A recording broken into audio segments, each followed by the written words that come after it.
क्या है, वास्तु को समझिए। ऐसा नहीं कि वास्तु पहले नहीं था, वास्तु एक वैज्ञानिक सिद्धांत है। चुंबकीय किरणों के प्रवाह, चुंबकीय तरंगों के प्रवाह से पूरा वातावरण प्रभावित होता है और उनका प्रवाह अपने हिसाब से होता है। आप अपना घर आदि कुछ भी बनाते हैं, यदि उसको ध्यान में रखते हैं तो वो प्रवाह ठीक बना रहता है और उसके ठीक बने रहने से हमारे ऊपर उसका सही असर होता है, और वो ठीक नहीं है तो गलत हो जाता है।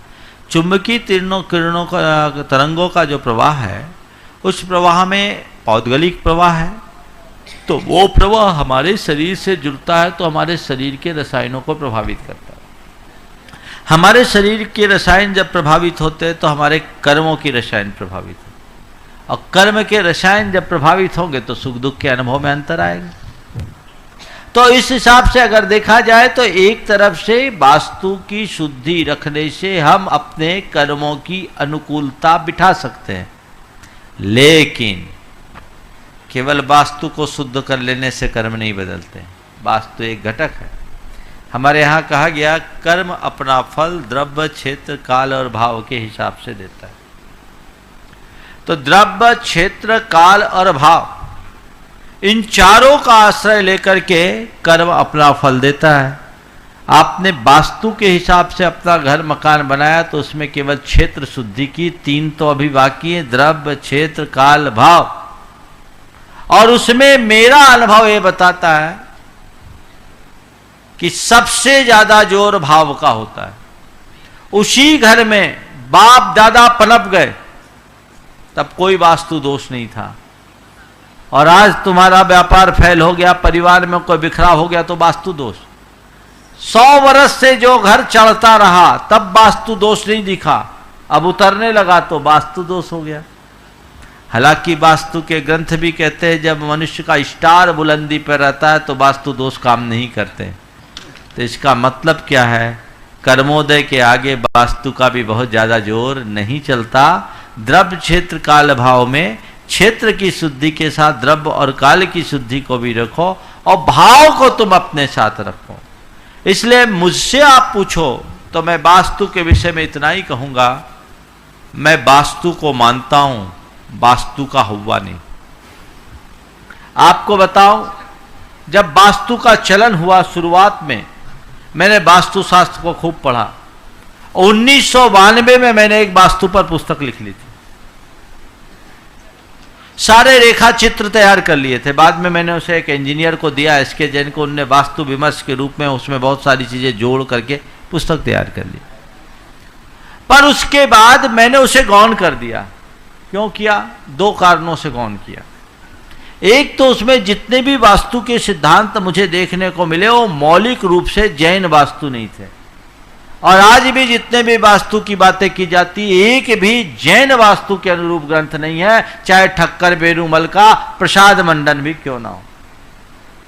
सब संकलित है इधर उधर की, क्योंकि वास्तु लोक शास्त्र था और लोक शास्त्र को लौकिक के हिसाब से लिया गया।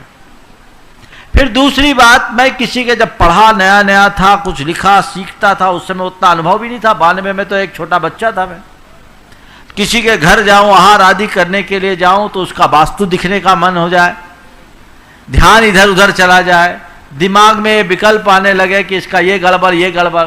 1-2 को बता दिया मैंने तो उसके दिमाग में कीड़ा बैठ गया, क्योंकि सॉल्यूशन उनके पास था नहीं, और मैंने बता दिया, महाराज ने बताया, इसलिए गड़बड़ है। तब एक दिन मेरे मन ने कहा कि ये विद्या तेरे काम की नहीं है, इसको हाथ जोड़ो। उस दिन से मैंने हाथ जोड़ लिया। तब से मैं घर की वास्तु में कभी रुचि नहीं रखता, मंदिर की वास्तु में जितना आवश्यक उतना ध्यान रखता हूं। लेकिन वास्तु के विषय में आज बहुत धंधा चालू हो गया है, एक से एक धंधेबाज चालू घूम रहे बाजार में, क्योंकि आदमी परेशान होता है और जो सामने वाला बोलता है उसके अनुरूप वो करने लगता है। कई तरह की ये तोड़ो वो फोड़ो, ये लगाओ वो करो, 50 तरह के टोटकेबाजी भी आ गए। इसलिए मैं आप सबको सलाह दूंगा, जब भी आपके जीवन में कोई अनिष्ट प्रसंग आए, वास्तु के हिसाब से अगर नया बनाना हो तो यथासंभव वास्तु का प्रयोग करो, और पुराना बन गया है तो वास्तु वालों से तब तक ना मिलो जब तक उसको पूरा बदलने की मानसिकता ना हो, और ऐसे ही वास्तुविद को पकड़ना जो निर्लोभी हो और ऑथेंटिक हो, अन्यथा तुम फंस जाओगे। वास्तु में सबसे ज्यादा प्रभाव पड़ता है तो एहसास का। सम्मेद शिखर जी में जहां गुणायतन बन रहा है, जिस समय वो जमीन को देखा गया तो उस जमीन को देख के लोगों ने बोला इसमें बीच में नाला है, पूरब की तरफ उत्तर की तरफ पहाड़ है, ऊंचा है और ये बिल्कुल नीचे धंसा हुआ है, ये जमीन वास्तु के योग्य नहीं है। मुझे दिखाने ले गए, मैं खड़ा हुआ और वहां मुझे खड़े होते ही ऐसे लगा कि ये धरती हंस के कह रही है कि जो करना यही कर लो, जो करना यही कर लो। और हमने कहा बढ़िया जगह, इसको आगे बढ़ाओ, अगर ये जगह मिलती तो इसको छोड़ना नहीं है। और जगह ले ली गई।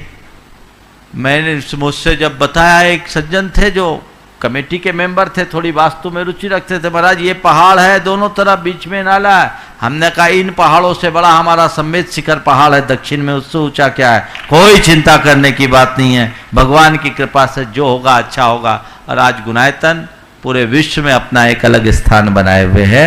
इसलिए मैं आप सबसे कहूंगा, वास्तु को उतना ही वेट दीजिए जितना देना है। जरूरत से ज्यादा आप किसी के पीछे पड़ोगे तो आपको अंधविश्वासों का शिकार बनना पड़ेगा, नुकसान भी उठाना पड़ सकता है। Please like, share and subscribe my channel पुण्यधारा।